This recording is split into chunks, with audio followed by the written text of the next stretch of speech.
شروع اللہ کا نام لے کر جو بڑا مہربان نہایت رحم والا ہے۔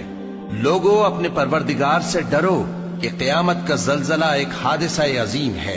اے مخاطب، جس دن تو اس کو دیکھے گا اس دن یہ حال ہوگا کہ تمام دودھ پلانے والی عورتیں اپنے بچوں کو بھول جائیں گی اور تمام حمل والیوں کے حمل گر پڑیں گے، اور لوگ تجھ کو مدہوش نظر آئیں گے، حالانکہ وہ مدہوش نہیں ہوں گے بلکہ عذاب دیکھ کر مدہوش ہو رہے ہوں گے۔ بے شک اللہ کا عذاب بڑا سخت ہے، اور بعض لوگ ایسے ہیں جو اللہ کی شان میں علم کے بغیر جھگڑتے اور ہر شیطان سرکش کی پیروی کرتے ہیں، جس کے بارے میں لکھ دیا گیا ہے کہ جو اسے دوست رکھے گا تو وہ اس کو گمراہ کر دے گا اور دوزخ کے عذاب کا رستہ دکھائے گا۔ لوگو، اگر تم کو مرنے کے بعد جی اٹھنے میں کچھ شک ہو تو ہم نے تم کو پہلی بار بھی تو پیدا کیا تھا، یعنی ابتدا میں مٹی سے، پھر اس سے نطفہ بنا کر، پھر اس سے خون کا لوتھڑا بنا کر، پھر اس سے بوٹی بنا کر جس کی بناوٹ کامل بھی ہوتی ہے اور ناقص بھی، تاکہ تم پر اپنی خالقیت ظاہر کر دیں۔ اور ہم جس کو چاہتے ہیں ایک میعاد مقرر تک پیٹ میں ٹھہرائے رکھتے ہیں، پھر تم کو بچہ بنا کر نکالتے ہیں، پھر تم جوانی کو پہنچتے ہو، اور بعض قبل از پیری مر جاتے ہیں،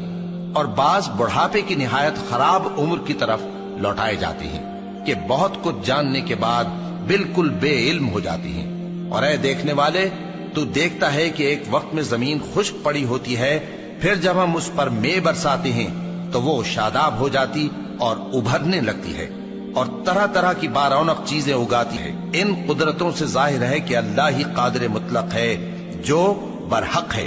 اور یہ کہ وہ مردوں کو زندہ کر دیتا ہے، اور یہ کہ وہ ہر چیز پر قدرت رکھتا ہے، اور یہ کہ قیامت آنے والی ہے اس میں کچھ شک نہیں، اور یہ کہ اللہ سب لوگوں کو جو قبروں میں ہیں جلا اٹھائے گا، اور لوگوں میں کوئی ایسا بھی ہے جو اللہ کی شان میں بغیر علم کے اور بغیر ہدایت کے اور بغیر کتاب روشن کے جھگڑتا ہے اور تکبر سے گردن موڑ لیتا ہے تاکہ لوگوں کو اللہ کے رستے سے گمراہ کر دے۔ اس کے لیے دنیا میں ذلت ہے، اور قیامت کے دن ہم اسے عذاب آتش سوزاں کا مزہ چکھائیں گے۔ اے سرکش، یہ اس کفر کی سزا ہے جو تیرے ہاتھوں نے آگے بھیجا ہے، اور اللہ اپنے بندوں پر ظلم کرنے والا نہیں۔ اور لوگوں میں بعض ایسا بھی ہے جو کنارے پر کھڑا ہو کر اللہ کی عبادت کرتا ہے، اگر اس کو کوئی دنیاوی فائدہ پہنچے تو اس کے سبب مطمئن ہو جائے، اور اگر کوئی آفت پڑے تو منہ کے بل لوٹ جائے، یعنی پھر کافر ہو جائے۔ اس نے دنیا میں بھی نقصان اٹھایا اور آخرت میں بھی، یہی تو صاف نقصان ہے۔ یہ اللہ کے سوا ایسی چیز کو پکارتا ہے جو نہ اسے نقصان پہنچائے اور نہ فائدہ دے سکے، یہی تو پرلے درجے کی گمراہی ہے۔ بلکہ ایسے شخص کو پکارتا ہے جس کا نقصان فائدے سے زیادہ قریب ہے۔ ایسا دوست بھی برا اور ایسا ساتھی بھی برا۔ جو لوگ ایمان لائے اور عمل نیک کرتے رہے، اللہ ان کو بہشتوں میں داخل کرے گا جن کے نیچے نہریں بہ رہی ہیں۔ کچھ شک نہیں کہ اللہ جو چاہتا ہے کرتا ہے۔ جو شخص یہ گمان کرتا ہو کہ اللہ اس کو دنیا اور آخرت میں مدد نہیں دے گا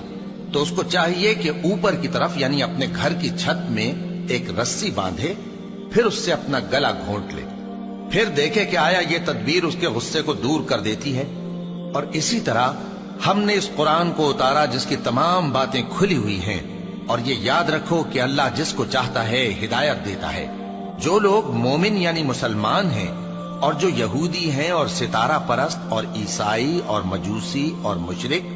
اللہ ان سب میں قیامت کے دن فیصلہ کر دے گا۔ بے شک اللہ ہر چیز سے باخبر ہے۔